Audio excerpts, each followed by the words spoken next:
Syederalon Monumen Tugu 0 km Indonesia yang berlokasi di Sabang, Pulau Weh terus berbenah. Meski dalam tahap pengerjaan, lokasi ini tetap ramai dikunjungi wisatawan.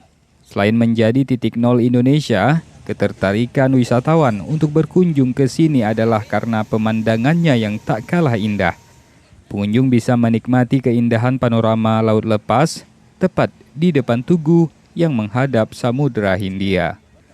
Di sisi lain, Syederalon, kehadiran wisatawan menjadi peluang bagi masyarakat untuk menggelar usahanya dengan menjual aneka ragam makanan serta oleh-oleh khas Sabang. Nomor pulau, ada juga yang Sabang Dek, ada Pulau Weh,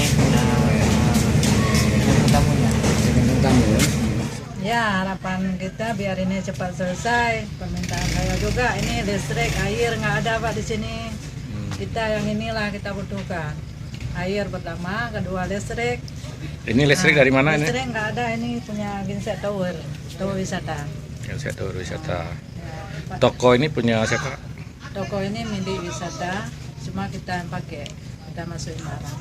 Satu hal penting lain yang sayang dilewatkan oleh pengunjung adalah memiliki sertifikat 0 km Indonesia. Sebagai kenang-kenangan, sertifikat ini bisa didapat pada kantor Dinas Pariwisata Kota Sabang.